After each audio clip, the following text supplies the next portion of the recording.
And another example, there was another guy. I used to manage a health food store, and we had this one customer, and he's one of the people who introduced me, one of the people who introduced me to The Power of Now by Eckhart Tolle.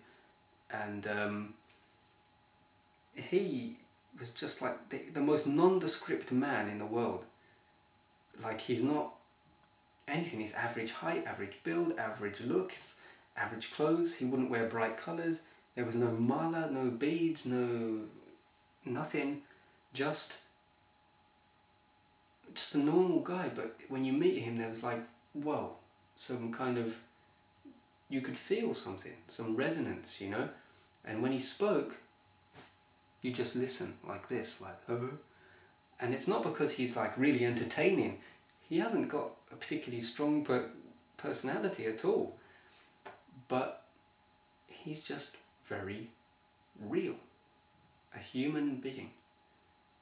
And on the other side of the coin, we had another customer who, she really wanted the whole world to know how spiritual she was, and she did a pretty good job too, because she, in the middle of winter, any time of the year, no shoes.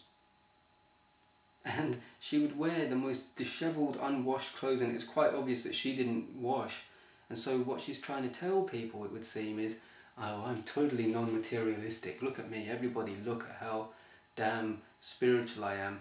But you don't have to stink to tell people you're spiritual, you know? It's really, it doesn't work like that.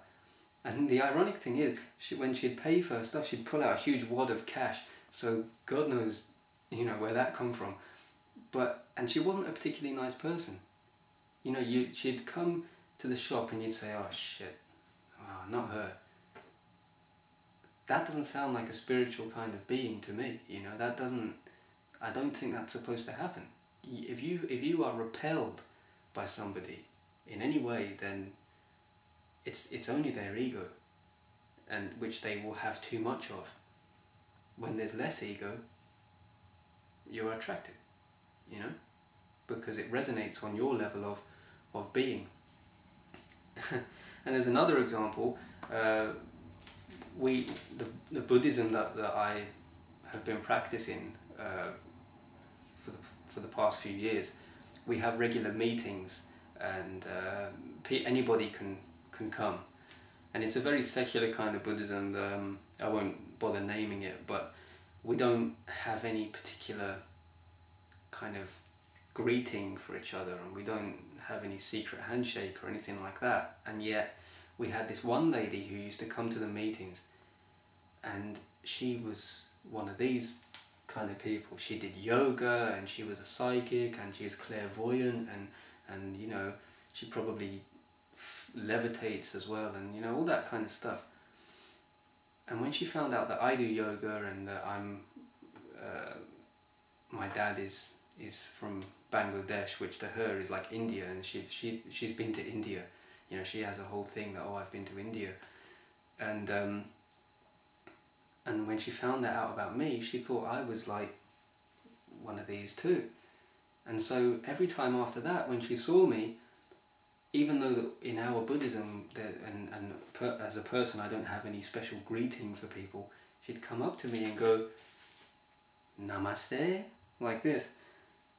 And I was like, no, what? What? You know, what's that? And as far as I'm concerned, all I saw when she did that was, I've been to India, you know, that's all it is. It's just this image, oh, image, I'm spiritual just like you, you know, and it's just, well, no, you're not actually, you know, and you're not on this level, you know, this doesn't make me spiritual. I can do this, I can give you all kinds of special greeting, I can wear a t-shirt with a Buddha on it, and I can have all kind of tattoos and stuff, so that when I see spiritual people, they know I'm spiritual too. Hey, how you doing, you know? What's the point? That's not what it's about, you know? And it's not evil, it's in itself, but it's a small part of the bigger problem. And the bigger problem is really with the egoic mind, as a part of the kind of wider implications, is that it's all about gaining a sense of self, and being being such, it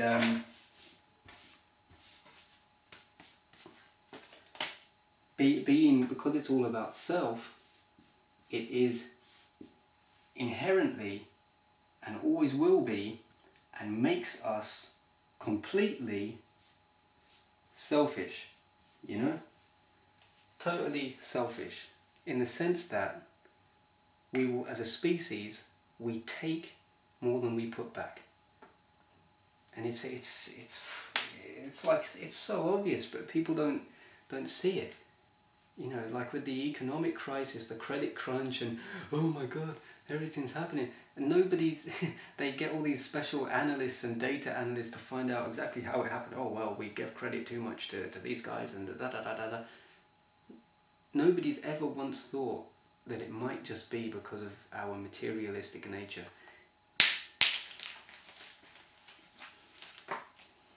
I have no attachment to the pen because I'm not selfish, so it can go.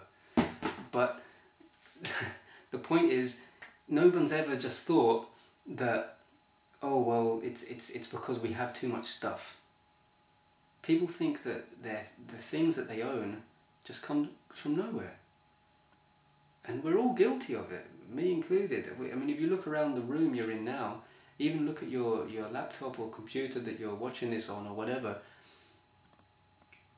we are totally unaware of how much goes into that and how much it takes. You know, to make one TV, I mean, we just look at the TV and we paid our money for it. Oh, well, we paid for it. But the money doesn't really put back what was really taken. I mean, it takes, to manufacture these things, it produces so much heat. And even the forklift truck that took the box from that part of the warehouse onto the truck, onto the van, even that, the emissions from that vehicle, your money is not undoing the damage of that, you know? And not one thing that is made by man, pretty much about 99% of all things that we make at the cost of the environment, of this planet, in some way. We take away from nature in some way, and we're just not putting enough back. I mean, the reason people are starving in Africa, and the reason we don't feed them, the starving people, is because if we did, we'd probably starve too. You know, there is not, and it's not just a future kind of projected idea, oh, we're going to run out of food. No, right now, there is literally not enough resources, natural resources, growing crops and vegetables and fruits and even livestock, to feed every human being that is on this planet. Because the egoic mind, the selfishness of us, means that we've been taking more than we've been putting back for quite a while now. And there is no way to undo that, other than a huge chunk of human population gets wiped out, which, you know, could happen. Lots of people are talking about that. Or we all suddenly become enlightened and wake up and then start living in a sustainable way. But you know, I don't see that happening without some form of, people don't just change for no reason, you know. But luckily there's this whole thing happening now, which I'm a part of and you're a part of if you're watching this, where people are waking up. But we'll talk more about that in the next section.